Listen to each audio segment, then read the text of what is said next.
I'm pleased to go beyond the point where we started this morning, which was just the calcium side of the story. Once again, it's not possible to have conflicts in this field, and so I don't have any. These are the objectives, which I think we can easily talk about. I've listed here some of the chronic diseases where there is highly credible evidence that vitamin D deficiency can play a role, both in the extensive burden of the disease and or in its initiation. And we've talked about these, but we haven't stressed the fact that that all these that I've underlined have at least one, and in some cases, several randomized controlled trial sets of evidence, so-called level 1 evidence, supporting a beneficial role of vitamin D under the circumstances. And when one talks to the policymakers, it's common to hear them say, well, that's interesting, but we need more data. We only have one randomized controlled trial, we need more. Well, we have a lot of randomized controlled trials showing benefit. They're not all in the same field, and if you're in the cardiovascular field, you may have one or two, but you're simply unaware of the fact that there are comparable data in field after field after field. And so somehow we need to deal with the aggregate of all of this. Now, Dr. Wagner raised this question earlier this afternoon, and I'm going to raise it again because it requires that we rethink how a cell works in order to get a clean answer to what's going on here. How can a single nutrient act in so many different systems and tissues and produce such a wide variety of effects? And so I'm going to step you through in a very oversimplified fashion. I'm not a cell biologist, and so I've had to make this simple enough that I can grasp it. But if there are some cell biologists here and I commit some egregious errors, I trust that you will either correct me or forgive me or both. We start with 125D, which we've recognized now for 30 years as the active end of the vitamin D molecule. In the cell, it combines with a protein called the vitamin D receptor, and that forms what's called a heterodimer with the retinol X receptor, also binding retinol, as the case may be. So vitamin A plays a crucial role in this, and too much or too little can be harmful for how the vitamin D system works. Now, this complex, combining with a number of other helper proteins, then goes into the nucleus where it binds to the genome in vitamin D response elements, and that results in transcription of the information encoded in those genes and the production of a variety of cell constituents, proteins. You saw some of them listed this morning by Cedric Garland. These are the proteins that are responsible for the control of cell proliferation, cell adhesion, cell differentiation, programmed cell death, various aspects of the immune response. And interestingly, always the production of the 24-hydroxylase. That's the enzyme that breaks down the vitamin D after it acts. So it's kind of a very quick on-off switch. As soon as vitamin D acts in the genome, it induces an enzyme that destroys it. So it acts only once, basically, is about what it boils down to. And then you need more vitamin D molecules if you want to do it again. The striking thing, and this number keeps going up from year to year, is that over 1,000 genes have vitamin D response elements, and some people have estimated that as much as 10% of the human genome is dependent upon having adequate vitamin D. So it's a terribly important, ubiquitous, tissue-wide issue. Now I'm going to step this through in a little bit more detail. Once again, we're focusing on 125D, which when it gets into the cell can do what it needs to do, but we also have recognized that 25D is present in the serum. And 25D is not simply a reservoir, it's not simply an index of how much vitamin D we have in the body, although we use it for that, and quite appropriately. 25D can be itself 1-alpha hydroxylated within the tissues themselves, not just dependent upon what happens in the kidney. And it's taken us a long time to realize how important that can be. But when that happens, then the whole system plays itself out, just as I showed you a moment ago. So whether you get it from 125D coming in from the outside or 25D and then you make it inside the cell, the same thing happens. But we now understand that this is the way the tissues are designed to work. It's the 25D present in the serum which gets into the tissues and then is converted to 125D.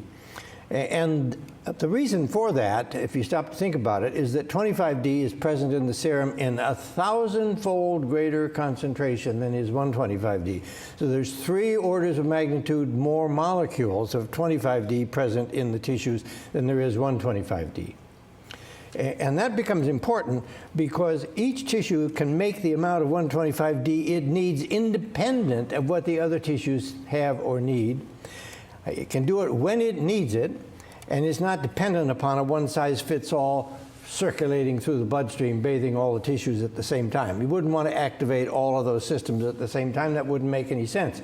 I mean, if you were the good Lord and designing this system, you would do it this way, rather than working through a circulating 125D level. The only tissue that really responds importantly to circulating 125D is the intestinal mucosa, and that's in the control of calcium absorption. Now, I'm going to go into a little more detail in the Lou experiment that, again, Dr. Wagner spoke about a few moments ago, because this is so central to our understanding of how cells work that I think it's worth reinforcing this point.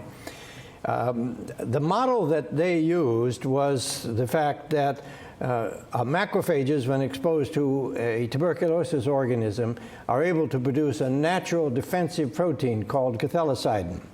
And that happens when the antigen binds with a toll-like receptor on the surface of the cell, and this complex then binds with other proteins and goes into the nucleus and induces the formation of this natural bactericidal peptide.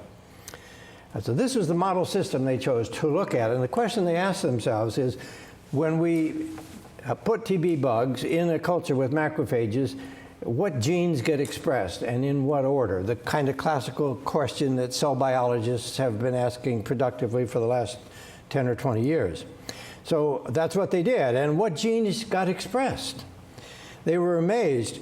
The first 2 genes were the CYP27B1 and the VDR. Now, what does that mean? CYP27B1 is the 1-alpha hydroxylase. It's the enzyme that hydroxylates 25-hydroxyvitamin D, and the VDR is the vitamin D receptor.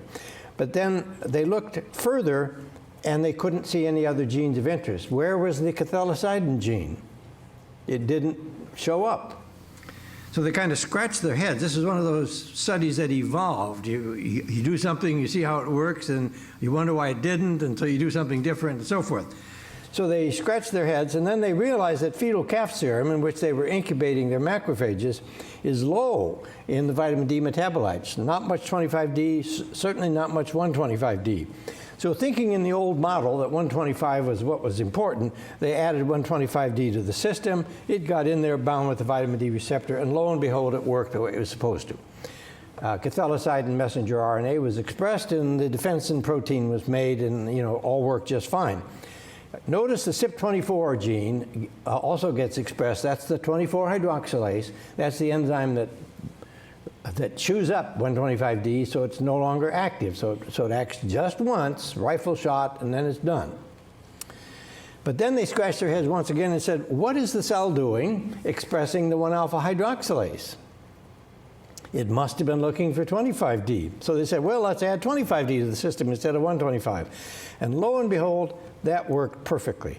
The 125D was synthesized intracellularly, and the whole system played itself out. It was an absolutely beautiful experiment.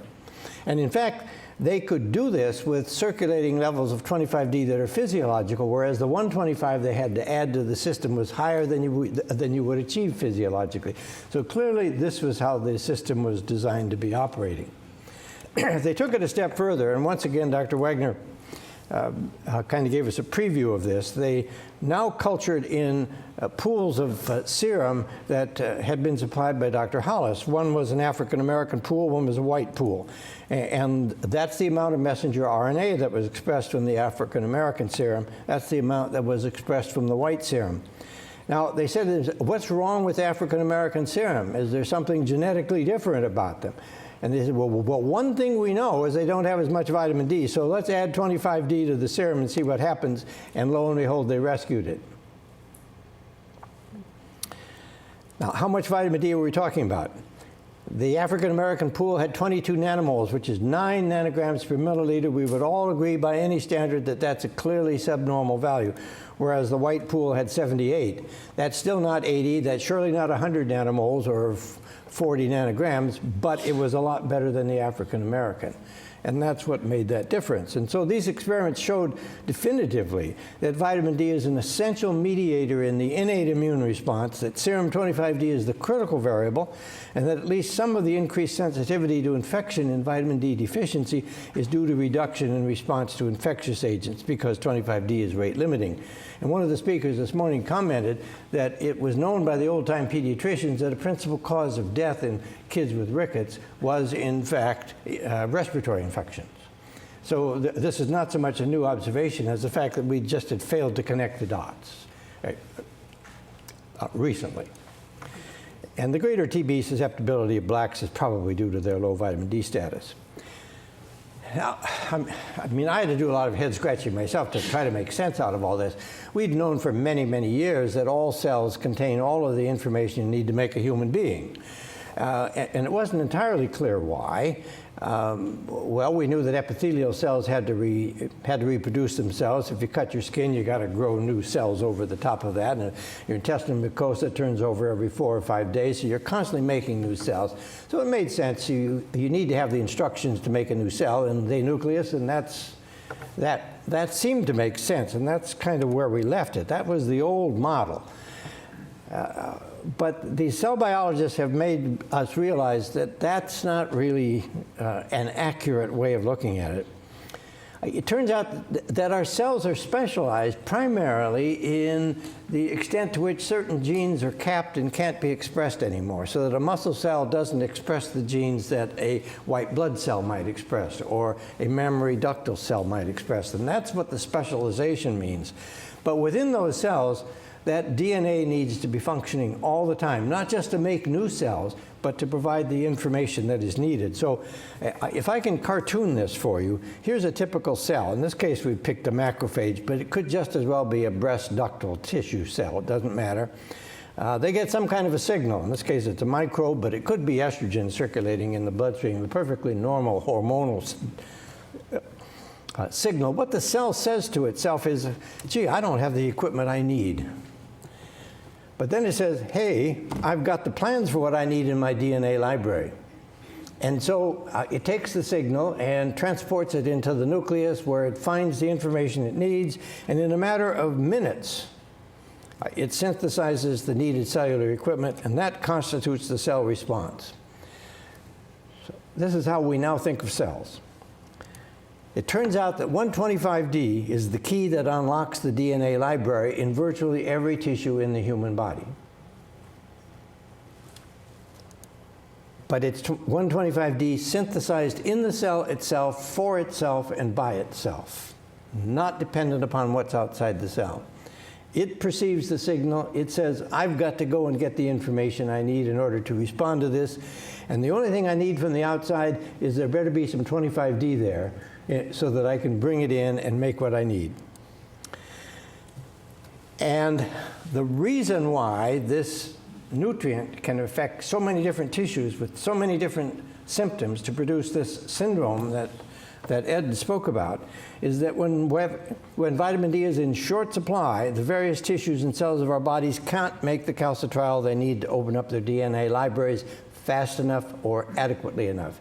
Recall, each molecule gets used only once. And if you've got a shortage of those molecules, then you don't make as many transcripts of the genes that you need in order to respond. And so the functioning of the tissue concerned is not so much stopped as blunted or impaired. So what are the consequences? Well, we've seen them all day. We haven't seen all of them. There hasn't been time. We have bone diseases, osteoporosis, osteomalacia, rickets. We have increased falls and fractures. We have high blood pressure. I'm going to show you some data on that. Increased risk of cardiac disease and death. Prematurity, low birth weight, and increased cesareans, some of which Dr. Wagner spoke about. Diabetes and metabolic syndrome. Periodontal disease, which was one of the interesting outcomes from Dr. Wagner's study she didn't have a chance to talk about. decreased resistance to infection, various cancers, increased risk of multiple sclerosis, on and on. I could put more there, but I'd run out of room on the slide. This gets expressed in an interesting way in the mortality curve. This is a typical a percent alive curve for an industrialized nation. We're all alive at birth for the most part, but that kind of drops off with age. But the demographers tell us that probably the natural human lifespan is something like 85 years plus or minus 5, so that 2 standard deviations takes you back to 75 and up to 95. And if we weren't dying prematurely, we would have a curve that looks like that. And this gap between these two is what's available for nutrition to help us work with. I mean, it's not just not smoking, it's not just gun control, it's not just wearing seat belts, all of which contributes to that gap, but nutrition does as well. And if you don't believe that, certainly the people who frame the National Cholesterol Education Program and the dietary guidelines for Americans, they believe that. They say so in so many words. That's the reason why you should do this or not eat that or eat the other thing, as the case may be. Not because some particular industry wants you to, but because it'll make you live longer and healthier. Now this gets expressed actually in some interesting factual data. Just this past fall, this publication came out of the Baltimore Women's Healthy Aging Studies, where they followed women for a period of about 72 months on average, and they adjusted their deaths for risk of dying by age, race, body mass index, and the other factors that are classically associated, and this is what they found. Once again, you've seen these curves this morning in one case for cancer. But the bottom quartile of vitamin D status was associated with the least good survival. And the top quartile was associated with the best survival, with a nice stepwise relationship all the way up, all 4 quartiles. But you'll notice that the top quartile begins at 27 nanograms, which is hardly up to 40 where we've been talking about it. So we don't know how much better it might be under the circumstances. But this is, I think, very compelling data, highly consistent with the model of how vitamin D is working in so many different tissues. So, I mean, whether it's your heart or your cancer or your lungs or your brain, whatever it is that's going to be the terminal event for you, it's going to be dependent upon vitamin D. And in the absence of adequate vitamin D, you're likely to have a problem. Now, we're living in an era of evidence-based medicine. And the evidence-based mafia, that's another meaning for EBM, the evidence-based mafia want to see level 1 evidence. Well, I'm happy to say we've got it. I'm not sure they were right in demanding it, but okay, they've demanded it, and there are well over 30 randomized controlled trials that have evaluated a causal connection between serum 25D and various health benefits.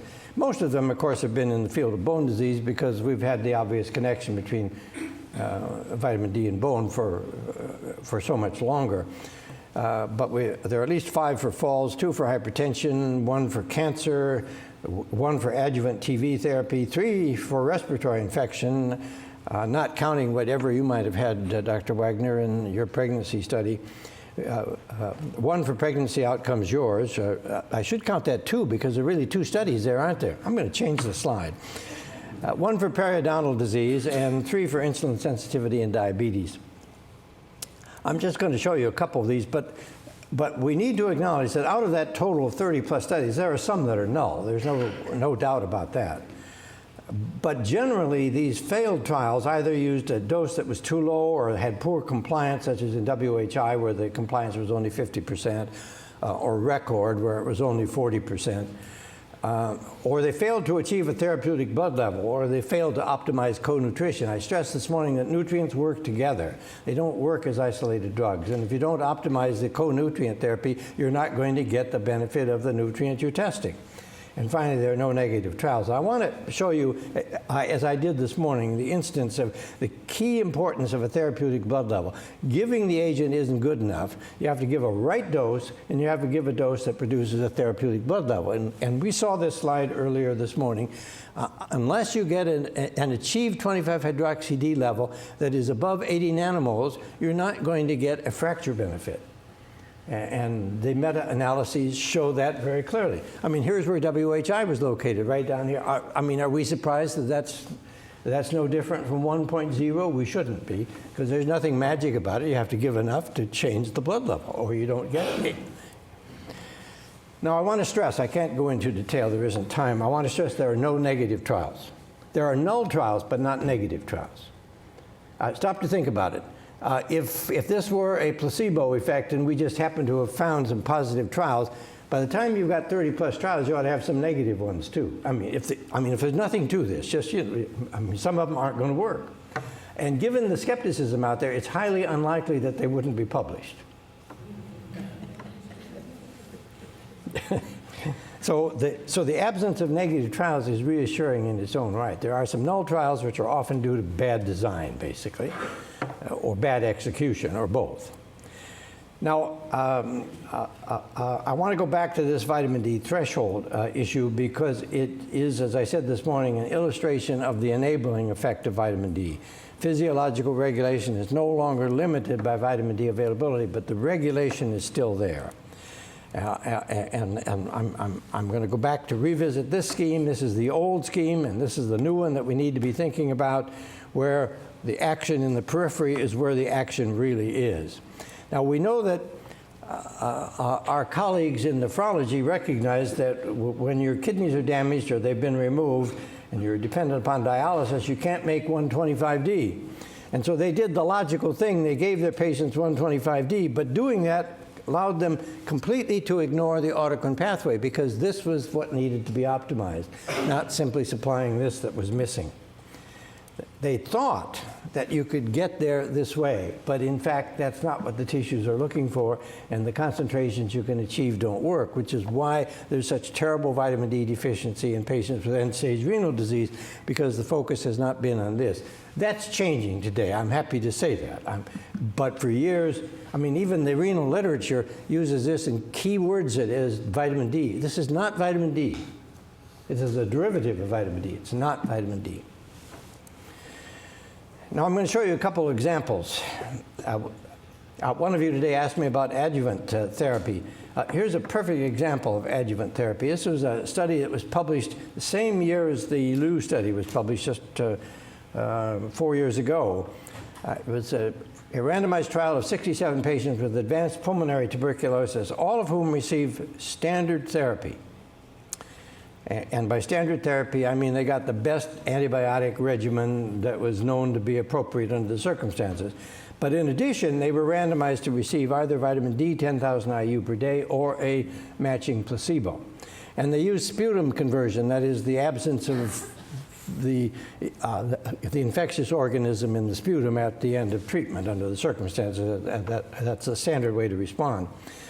The placebo-treated people got a 77% sputum conversion rate, which is what my infectious disease colleagues tell me is about what to expect with TB today with contemporary therapy. The vitamin D supplemented individuals had no treatment failures. Now this is level 1 evidence. It's a randomized controlled trial, double-blind, placebo-controlled.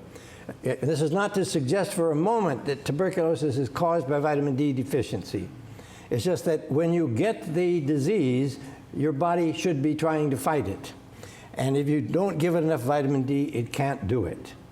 And you can't rely totally on the pharmacotherapy under the circumstances. So a take-home message that I try to give to all my students is that whatever your patient has, whatever disease you're treating, the body is trying to overcome it, and your job is to help it do that. And you can do that with pharmacotherapy, and in many cases it's absolutely necessary.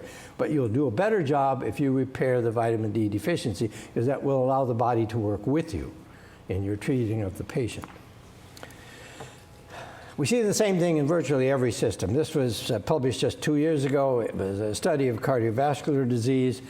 It was 120 individuals who, during the course of being followed up, nearly 1,700 and some odd individuals in the cohort, During that time, 120 individuals developed a major cardiovascular event, which was defined as myocardial infarction, cardiac death, or congestive heart failure. And they look at the hazard ratio of developing one of those outcomes as a function of vitamin D status using the then prevailing lower end of the reference range, 15 nanograms per milliliter. And this is what they found. If you were above 15, then they assigned a hazard ratio of 1. If you were below 15, then your increase was 53%. Cardiovascular disease, vitamin D. And if you were below 10, it was an 80% increase in risk. A striking difference.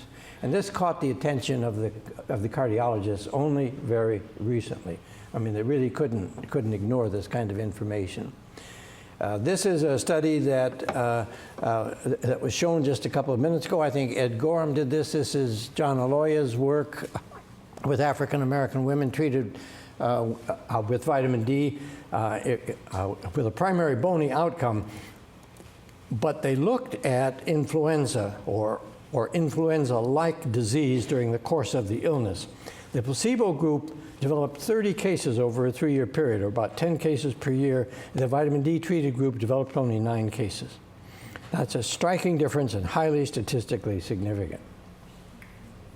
The problem with this kind of an effect is that unless you were in a study of this sort or where you were carefully following the subjects from month to month and visit to visit, you never would notice this because the patients who don't get influenza don't come back to the doctor. I mean, it's such obvious good sense when you think about it that you wonder, why didn't I think about that? Much more recently, published just this year, this interesting a study of Japanese school children was published in the American Journal of Clinical Nutrition. This is the relative risk of serologically proved influenza, with the relative risk of individuals who were assigned to placebo being assigned 1.0, those who got vitamin D, a very substantial reduction, nearly 50%, and those who had no other supplemental vitamin D, an even greater reduction. So clearly a protective effect in a double-blind, placebo-controlled, randomized trial under the circumstances. One more piece of level 1 evidence showing protection. We've talked about, in this case, type 2 diabetes today, but you know that in Heaney's, there was a routine assessment of fasting blood glucose and response of blood glucose to a standard glucose load. And whether you look at the fasting or the 2-hour post-load values, you see a clear relationship between 25-hydroxy-D and the relative risk of having a value that would have classified you as diabetes. Now, mind you, all these people in which this work was done did not think they had diabetes. I mean, they answered the question, no, I don't have it. And so this was the fraction that would, or the relative risk of being in a fraction that would have a value that would qualify you to be worked up for diabetes. Now, this is true for whites. It was also true for Hispanics, a group that is prone to type 2 diabetes, but in this case, it's been already corrected for body mass index, which is a key factor difference sometimes between Hispanics and whites under the circumstances. So you see the same kind of a downward trend. The better your vitamin D status, the less likely you are to have glucose intolerance. Reference was made just a few moments ago to the Finnish study. At the big study, 10,000 northern Finnish children who were given 2,000 IU per day, each day in the first year of life.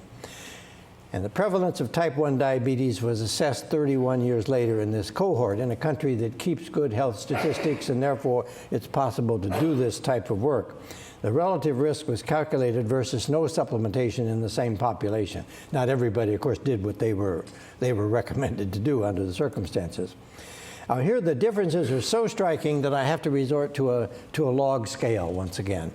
And what we see here is that an 88% lower risk of developing diabetes by age 31 in infants who got 2,000 IU per day versus those who got none.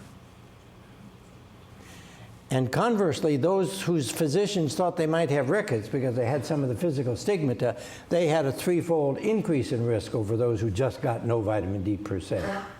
There's a huge difference between threefold and 90% reduction. It's 2 orders of magnitude. For reasons which have never been very clear to me, the Finnish government backed away from this recommendation, and now they're down to a recommendation which is similar to that which the American Academy of Pediatrics now has recommended. But I think this is almost surely what's called an epigenetic effect. That is, we're changing which genes get expressed, and that's being programmed very early in life, both in utero and in the first year of life, probably helping the lymphocytes to figure out the difference between self and non-self. And if they don't quite get it right, then you run your increased risk of developing type 1 diabetes. Presumably something similar is happening with respect to multiple sclerosis and the other autoimmune disorders. Now I want to show you a randomized controlled trial with respect to blood pressure. This was published from Germany now 9 years ago, and I'm just amazed that nobody seems to know about it. It's a perfectly good journal, Clinical Endocrinology and Metabolism. It was 148 older women, double-blind randomized trial. The baseline 25D was below 50 nanomoles. That's kind of typical of what we would find in the US. And they were treated for 8 weeks, either with calcium alone or with calcium plus vitamin D, a modest dose, 800 international units, so that was a pretty good dose for people back then. Back then, only 8 years ago, 9 years ago. Now, it's known that calcium lowers blood pressure. We don't use it for the treatment of hypertension because that doesn't lower it enough. But at a population level, it's been clearly established that you lower blood pressure with calcium, usefully as a matter of fact, but not therapeutically useful. So there's a difference there. So the question was not so much does calcium do it, but does vitamin D add something to the calcium which would be better than the calcium alone? And what we have is simply an 8-week trial. This is one of those acute effects that you can produce very early on. The gray bars are the baseline values for the calcium only group or the calcium plus D group. And the open bars are the 8-week values at the end of the brief treatment period. There's a 5.7 millimeter of mercury drop from calcium alone, which I think you would agree with me is useful from a public health standpoint, but may not be enough if you're treating a patient with clear hypertension. So again, I make that distinction. And a 13 millimeter drop in those who got calcium plus vitamin D. So the vitamin D clearly added something. And the good news is that both of these differences were statistically significant, both within and between the 2 treatment groups. So we're dealing with clear level 1 evidence, once again, that vitamin D has a beneficial effect. Clearly, those of you who are dietitians or practitioners dealing with these patients with hypertension, you may well need to be using standard anti-hypertensive therapy, but unless you're optimizing the calcium and vitamin D status of your patients, you're not doing an adequate job. Pharmacotherapy alone will not make up for these kinds of deficiencies. This study has been referred to several times today, perhaps with too much praise. I mean, it was a good study, and I'm delighted to have been a part of it. I'm not going to go into any more detail, except to say that in this slide, I'm showing you what the relative risk was for cancer if we divided the cohort at the median point of achieved 25-hydroxy-D level. Either some of the women already came in above the median, or they were pushed above the median by the treatment. So let's just see what the blood level was, I mean, either naturally or as the result of treatment. Now, it turned out at the end of the study that the median level was 29 nanograms per milliliter, or about 30. And here's what the relative risk for cancer was. 37 cancer cases below the median, 13 above, for a huge reduction in cancer risk under the circumstances. So these are the numbers that we've seen a couple times today by a couple of the earlier presenters. It's still just one study, so it doesn't count as 3 studies just because we talked about it 3 times. But it does emphasize that this is what we're trying to optimize here. It's not what we put in the mouth. It's what does the blood look like as a result of what we put in the mouth that's going to be important. Okay, so to sum up, the preponderance of the evidence clearly indicates that vitamin D status A status above that which currently prevails in any population today confers important health benefits. So there's work to be done at all levels. How much do we need? Well, we've talked about this many times. We've talked about 40 nanograms. That takes about 5,000 units of D3 per day from all sources combined. And if we work outdoors in a low latitude, have considerable exposed skin, don't use sunscreen, we could make that, as Ed pointed out. But we don't do those things. And so we're going to need supplements. And typically most of us will need from 1,000 to 3,000 a day. And the nice thing, except during nursing, is that it doesn't have to be taken daily. It can be taken weekly or monthly, and you can find a regimen that, for your patient and your practice, will optimize compliance. I mean, I like once weekly. I wouldn't suggest going any longer than once monthly, but once weekly is a good way to do it, basically, and I think that can help. You know, Sunday morning, just take your vitamin D, and then you're set for the week, or something like that. I looked at toxicity earlier, so I'm not going to spend any more time on it today, just to reassure you that we don't have to worry about toxicity. And the experience of Dr. Wagner with these good doses in pregnant women without the slightest hint of hypercalcemia, hypercalciuria, or any other toxicity problems, you know, just trumps all the rest of this. So the preponderance of the evidence indicates that 32 is needed for full benefits of vitamin D in some systems, and observational studies support this conclusion. Now, I want to stress the working together of randomized trials and observational studies. Randomized trials have very poor generalizability because the people in trials are not like the ones in your office. They're not. So you can prove that the stuff works. You just can't prove that it works in your patients. And so when you've got positive evidence from randomized trials plus concordant evidence from observational studies, you've got the best of both worlds. So instead of throwing out the observational data, we need them for generalizability.